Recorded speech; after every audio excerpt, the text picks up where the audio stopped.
Bom dia! Vamos começar mais um milagre da manhã. Sente-se confortavelmente. Feche os olhos. Respire profunda e lentamente. Inspire pelo nariz e expire pela boca. Faça sua barriga expandir enquanto inspira.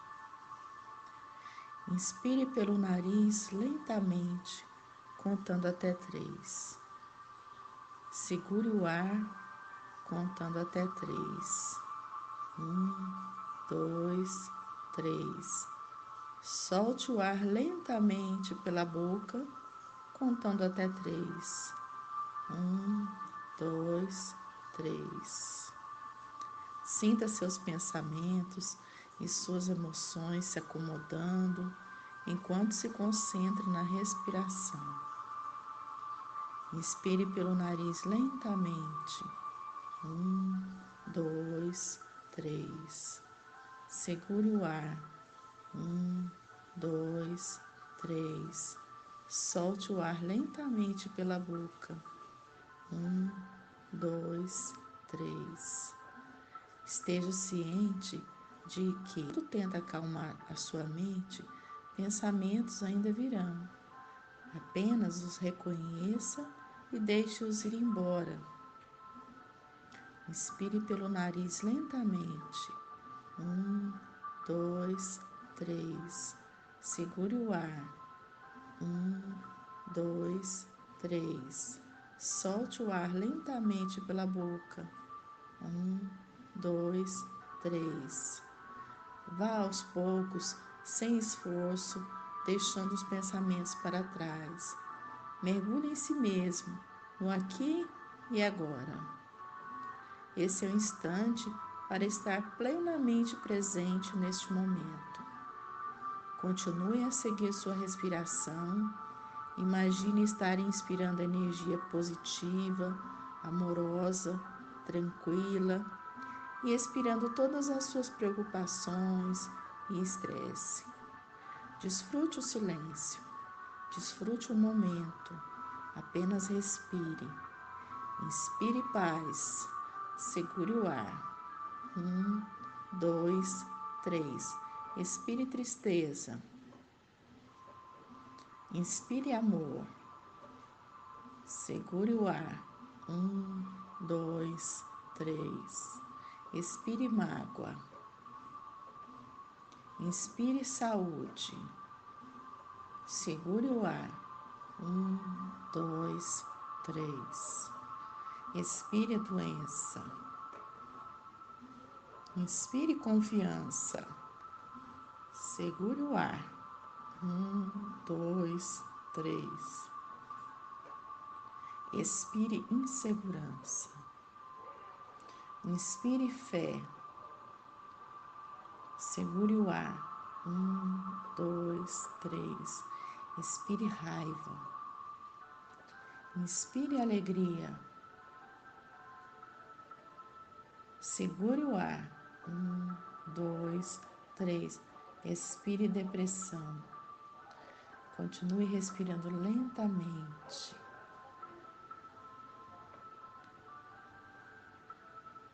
Puxe o ar pelo nariz. 2, 3. Segure o ar. 2, 3. Expire o ar pela boca. 2, 3. Agora, bem devagar, comece a mexer as pontas dos dedos das mãos. Comece a mexer os dedos dos pés. Comece a escutar os sons em volta de você. E vamos partir para a nossa próxima etapa. Você vai continuar com os olhos fechados, apenas escutando com bastante atenção. Nós vamos começar a nossa próxima etapa, são as afirmações positivas. Vamos lá? Afirmações positivas, saúde. Estou disposta a soltar o padrão em minha consciência que criou esta condição. Libero alegremente o passado. Estou em paz. Agora, escolho viver no eternamente alegre. Minha vida é uma grande alegria. À medida que vou soltando o passado, o novo, o fresco e o vital entram em mim.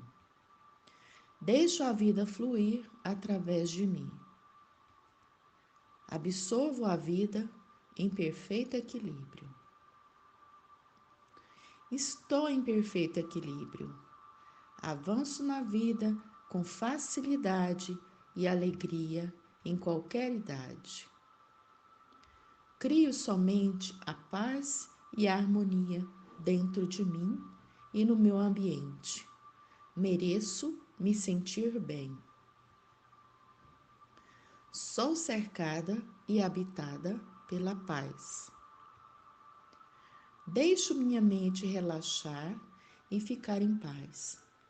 A clareza e a harmonia estão dentro e em torno de mim. Crio minhas próprias experiências, à medida que vou aprovando a mim e aos outros. Minhas experiências se tornam melhores. Estou segura o bastante para ter flexibilidade em minha mente. Eu sou una com tudo da vida. Estou em segurança todo o tempo.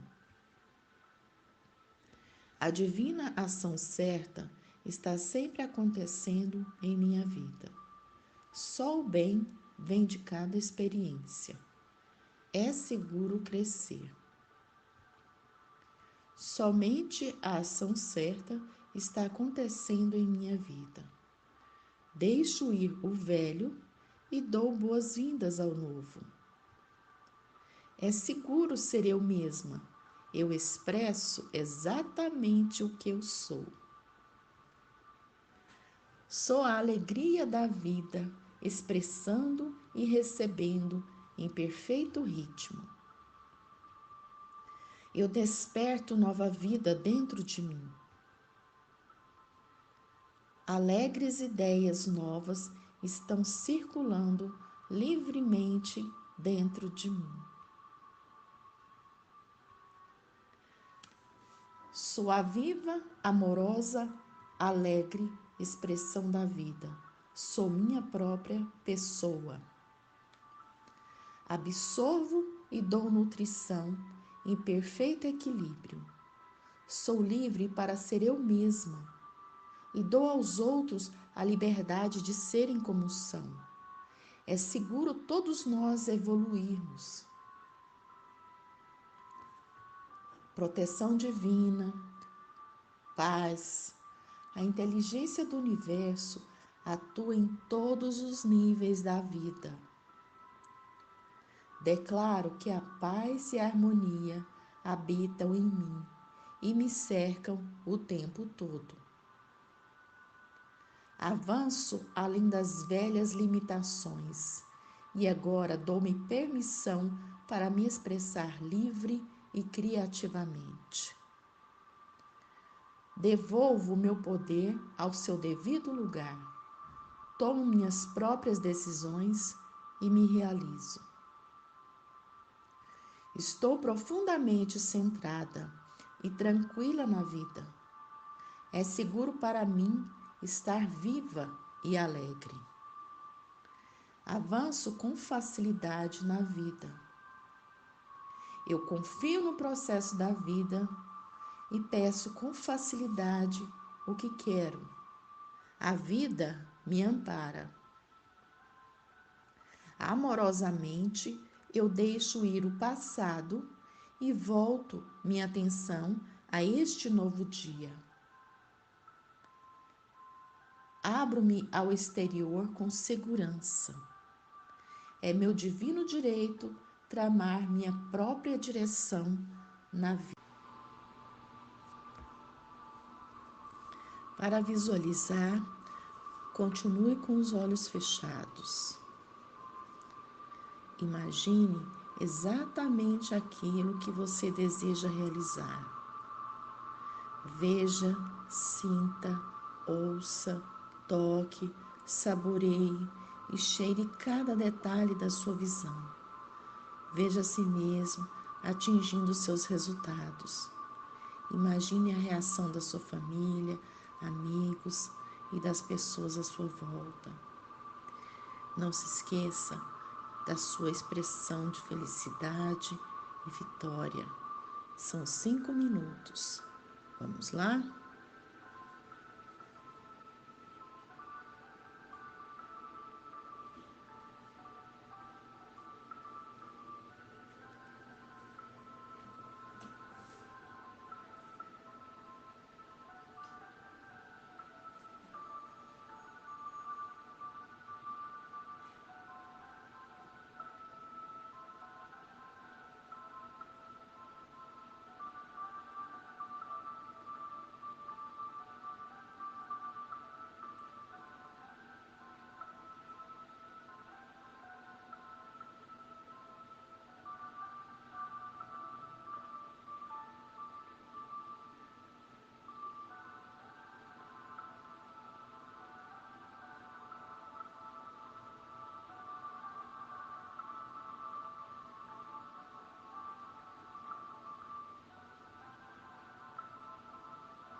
Agora é o nosso momento de leitura.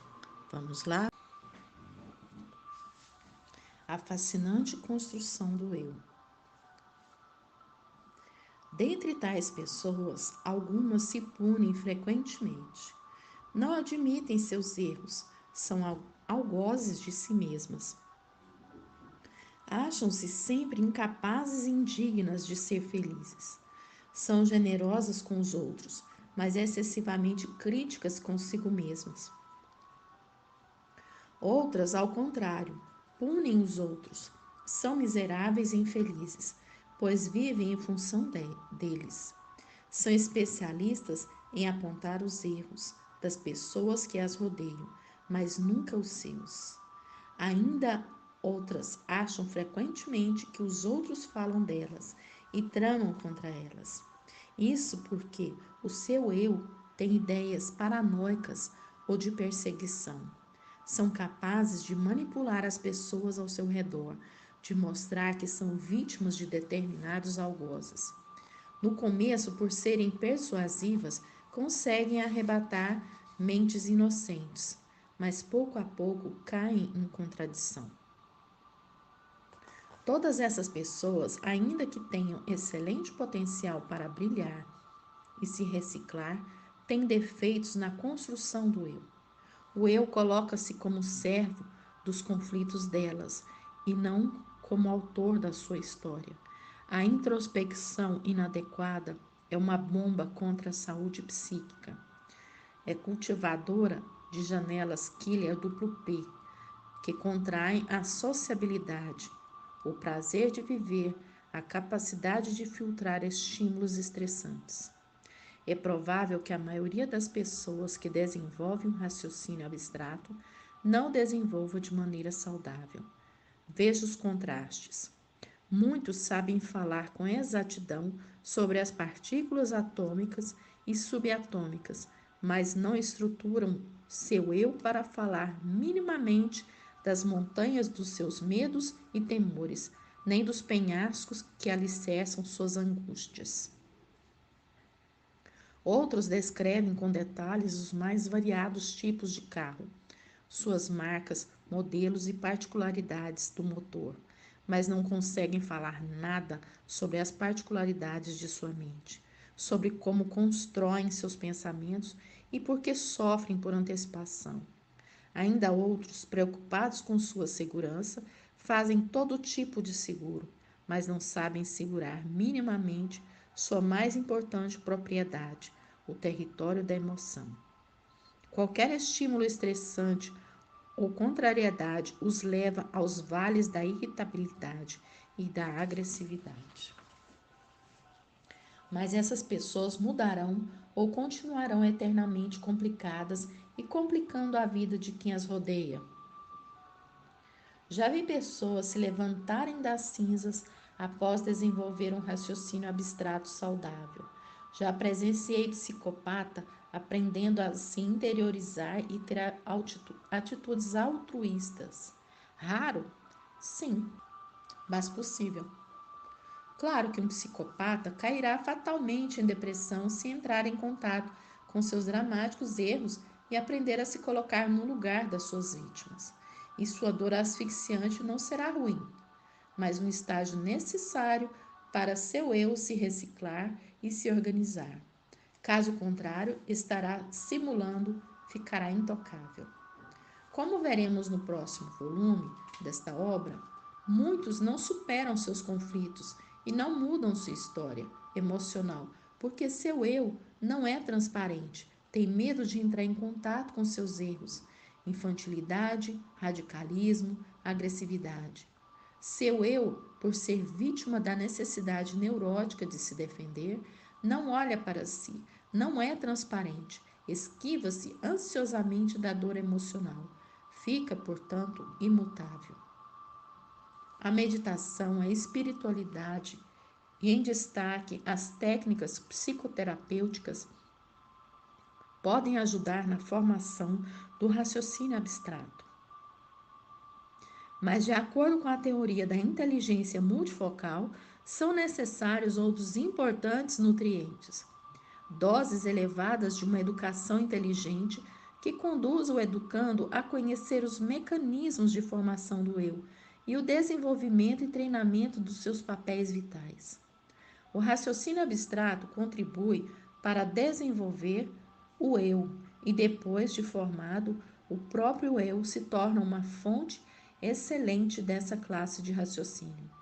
Não é possível viajar para dentro de nós mesmos de maneira inteligente e velejar nas águas da emoção de maneira saudável, sem desenvolver um raciocínio abstrato penetrante. Navegar é preciso, estressar-se e afogar-se, não. 3 técnicas pedagógicas para expandir o raciocínio multifocal indutivo abstrato. A pedagogia da cultura geral. Ela expande a qualidade das janelas da MUC. Uma MUC restrita diminui a fluência do raciocínio, a interação social, o prazer do diálogo e do debate.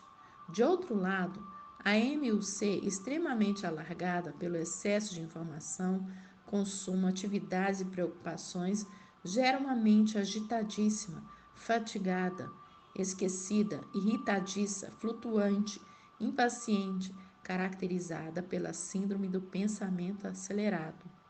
A maioria dos jovens e adultos cai nesses extremos. Uns por terem medo de se expor e serem socialmente alienados. Enfim, por terem uma MUC limitada, se isolam em seu mundo, têm uma mente lenta.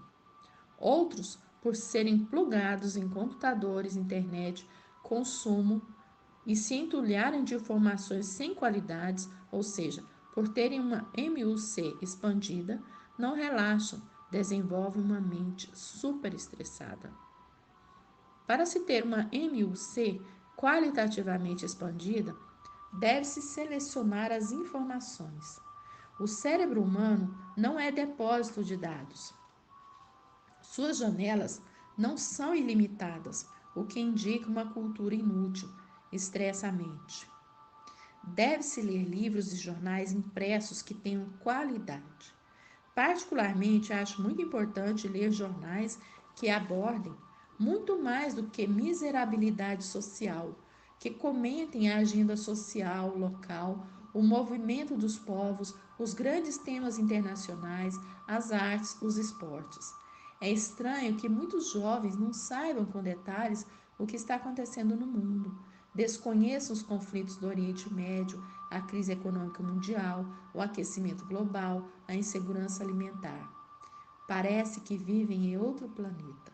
Formar apenas especialistas que só saibam cada vez mais sobre cada vez menos pode ser perigoso. Pode comprometer a construção do raciocínio multifocal indutivo abstrato e contrair a liberdade do imaginário e a produção de novas ideias. É necessário formar especialistas que tenham cultura geral. Alguns cientistas não sabem falar de nada além dos temas da sua área de pesquisa. Alguns religiosos não sabem discorrer nada além da sua religião.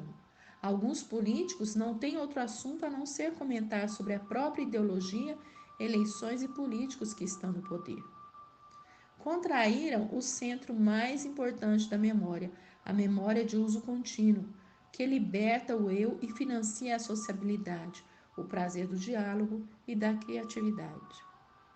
Por isso, só se relacionam com seus pares, pois só eles o suportam. Ainda que sejam pessoas notáveis, possuem, como comentei, um eu viciado em determinados circuitos cerebrais. A pedagogia da arte da dúvida. A arte da dúvida é uma ferramenta que leva o eu a explorar, abrir o subsolo da psique e as áreas mais nobres da MUC, ou região central da memória, e da ME, ou regiões periféricas. Essa nobilíssima ferramenta leva o próprio eu a questionar sua interpretação dos eventos da vida, reciclar suas verdades, revisar seus paradigmas, expandindo a complexidade do seu raciocínio.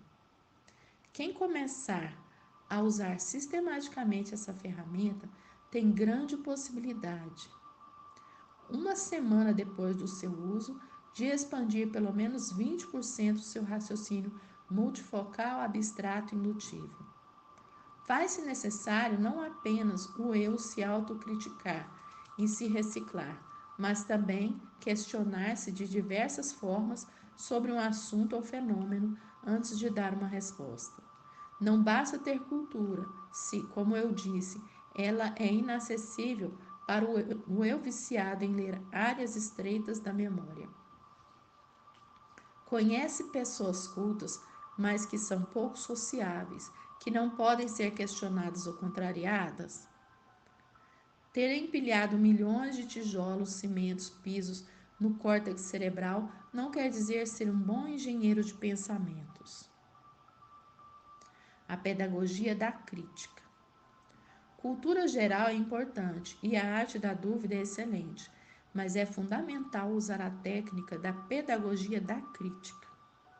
A arte da dúvida alarga o território de leitura da memória e a arte crítica refina o processo de leitura. Processos dados, a arte da dúvida abre o leque de possibilidades do pensamento e a arte da crítica qualifica e organiza essas possibilidades. Essas duas artes são dois grandes papéis do eu para reciclar o lixo acumulado na MUC e é ajardiná-la, plantar flores no centro da memória que nutre a primavera emocional. A arte da dúvida amplia a produção do conhecimento, a crítica o elabora, o aplica e o leva mais longe. A crítica nos tira da condição de espectadores passivos e nos transforma em atores do processo de construção das ideias. Certa vez dei uma conferência num congresso de pesquisa e ensino, comentei com os alunos de graduação e pós-graduação que quem não aprender a desenvolver um raciocínio abstrato e multifocal indutivo e não utilizá-lo para repensar suas verdades, o conteúdo dos seus livros, os ensinamentos dos seus professores, terá a grande chance de ser servo e não construtor de conhecimento. Estimulados pela preleção, muitos universitários e mestrandos vieram conversar comigo, dizendo que queriam um dia reciclar os paradigmas das universidades e alavancar o processo de formação de pensadores. Foi um bom começo. Alegrei-me com aqueles rebeldes. Descobriram que no brevíssimo palco da existência, se intimidar na plateia não é a atitude mais saudável.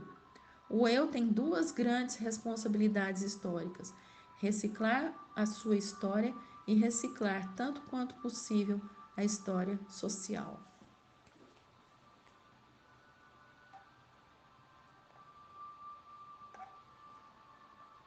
Capítulo 6. Os tipos de pensamentos. Os pensamentos dialéticos, antidialéticos e essenciais. As classes de raciocínio simples unifocal, complexa multifocal, indutiva, dedutiva e abstrata utilizam os tipos de pensamentos para se expressar, se expandir ou se contrair. Os tipos ou formas de pensamentos são, portanto, um importante mecanismo de construção do eu. Usá-los inteligente ou desinteligentemente traz uma série de consequências para a criatividade, solução de conflitos, capacidade de reação, qualidade das relações sociais e intrapsíquicas. Algumas pessoas, inclusive intelectuais, podem estranhar a afirmação de que os pensamentos têm formas distintas. Imaginam que só existe um tipo de pensamento para ler, escrever, falar, se expressar. De acordo com a teoria da inteligência multifocal, há três tipos de pensamentos: o pensamento essencial, o dialético e o antidialético. Aqui mora uma das clássicas armadilhas que deformam a estruturação do eu. Professores transmitem milhões de informações para que seus alunos aprendam a pensar, mas raramente tiveram a oportunidade de pensar sobre o material básico fundamental da educação, o próprio pensamento. Classes tipo, natureza. E o resultado do processo educacional, o eu. Nesse processo, as chances de o eu não ser bem formado são grandes. De não conhecer seus papéis vitais são maiores ainda. E de não saber como intervir no seu psiquismo e nas relações socioprofissionais também. Em minha opinião, a educação do século XXI exige essas respostas. Brilhantes teóricos da psicologia, como Freud e Jung, usaram o pensamento como produto pronto para produzir conhecimento e desenvolver teorias sobre o processo de formação da personalidade, dos transtornos psíquicos de aprendizagem, e o que atualmente vem completar e atualizar essas e outras teorias é o estudo do processo de construção dos pensamentos, sua natureza e formas. Quais são os limites, alcances e validade do conhecimento? Não estou me referindo ao levantamento de dados, análise e metodologia da pesquisa. Refiro-me aos fenômenos que edificam o conhecimento na mente do pesquisador, a validade desse conhecimento e as armadilhas que ele encerra. O pensamento expressa a verdade? Essa é uma grande questão. E o que é a verdade? Essa é outra grande questão. O conhecimento que um psicoterapeuta produz sobre um paciente é a matéria-prima do próprio terapeuta ou do paciente. A psicologia é uma das mais belas ciências, mas faltou estudar os tijolos básicos que alicerçam toda a sua complexa produção de conhecimento, que são os próprios pensamentos. Errar nessa área é facílimo. Perdi a conta de quantas vezes me perguntei: como penso? O que penso? Que fenômenos constroem os pensamentos? Qual sua natureza e validade? Perdi a conta de quantas vezes fiquei confuso e me senti apenas o pequeno aprendiz com sede de conhecimento sobre o conhecimento. Foi e tem sido uma bela aventura. A melhor maneira de trabalhar nosso orgulho não é tentar ser humilde, mas descobrir nossa ignorância. A humildade só é consistente com o reconhecimento concreto de nossa pequenez. Tive belas noites de insônia nesses 30 anos de produção teórica. Usamos a exaustão uma matéria-prima que desconhecemos. Pais usam o pensamento como ferramenta fundamental para educar de acordo com sua cultura, religião, código de ética, experiência de vida. Executivos usam o pensamento para conhecer sua empresa, as limitações e vantagens competitivas dos seus produtos, o potencial dos funcionários. Mas provavelmente nenhum nem outro usa o pensamento para desvendar o próprio pensamento. Doutores defendem teses, professores ensinam seus alunos, todos usam a cada instante os pensamentos. Mas sua natureza é real ou virtual? São produzidos de maneira pura ou sofrem inúmeras contaminações? Os pensamentos são confiáveis ou inconfiáveis? Podem ser usados para fundamentar a verdade ou são destituídos de realidade? O eu incorpora a essência intrínseca do objeto pensando ou vive numa solidão insuperável? Questões vitais. Embora este capítulo estude as formas ou tipos de pensamentos e no posterior a natureza deles, gostaria de me antecipar e dizer que os pensamentos conscientes não são reais concretos, mas virtuais. Usamos os pensamentos com alta taxa de confiabilidade, um status que eles não merecem. Eles, por incrível que pareça, não importam com a realidade do objeto pensado. Além disso, são produzidos com múltiplas contaminações e por isso jamais poderiam ou deveriam servir como matéria-prima para fundamentar a verdade irrefutável. Afirmo, portanto, que tanto intelectuais como iletrados, tanto escritores como críticos literários, tanto professores como alunos, tanto líderes religiosos como fiéis, Tanto psiquiatras como pacientes usam frequentemente o pensamento sem conhecer as inumeráveis armadilhas na sua forma, natureza e construção. Todos nós cometemos erros finos e grosseiros sem o saber. Nenhum cozinheiro de bom senso usaria matérias-primas que desconhece para fazer seus pratos. Mas o eu, como cozinheiro da mente humana, desconhece as matérias-primas que utiliza para julgar, criticar, excluir, se irritar, dialogar, defender, sofrer, amar. Por desconhecer os instrumentos de navegação da aeronave mental, o eu tem possibilidade de ser um piloto imaturo.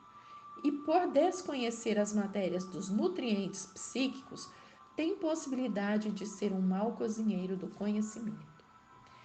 Exemplo: o orgulho. Uma celebridade pode achar-se acima dos mortais apenas porque está em evidência social. Um político pode acreditar que é dotado de poder apenas porque está na liderança social. Um multimilionário pode se considerar autossuficiente, achar que pode comprar o que quiser e que não precisa de nada nem de ninguém. Todos foram traídos pela sua superficialidade intelectual. Por desconhecer que os pensamentos que financiam seu orgulho são irreais, produzidos por mecanismos que eles não controlam e contaminados por uma série de variáveis inconscientes, só temos a tendência de ser deuses por desconhecermos o funcionamento da mente, que nos torna humanos. Se há uma área do conhecimento que pode mudar o modo como interpretamos a existência e enxergamos a nós mesmos, é o processo de construção de pensamentos. Estudá-lo é fundamental para entendermos outro processo, o processo de formação de pensadores. Um pensador que pensa como pensa entenderá que as diferenças nos alicerces do psiquismo entre ricos e miseráveis, religiosos e ateus, intelectuais e alunos são mínimas.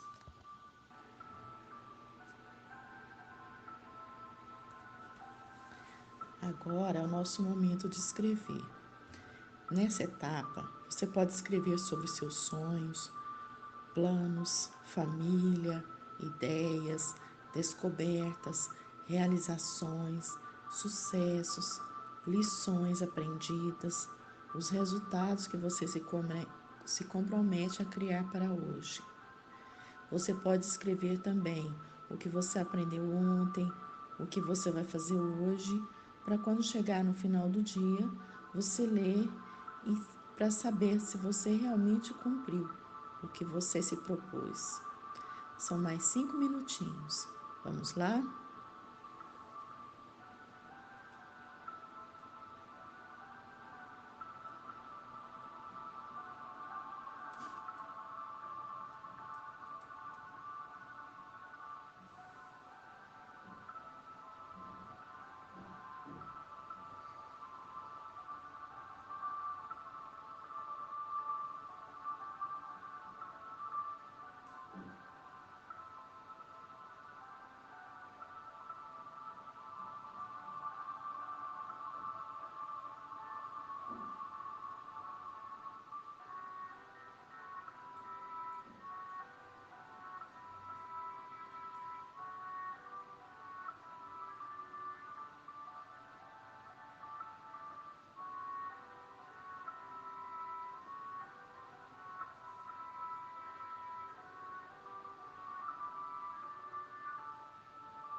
Muito bem, agora nós vamos para a nossa próxima etapa. Agora é o nosso momento da atividade física aeróbica. Nessa última etapa, é preciso acelerar a frequência cardíaca. Pode ser com polichinelos, flexões abdominais ou dança. Vamos lá? São 20 minutinhos. Então, vamos movimentar? Até amanhã!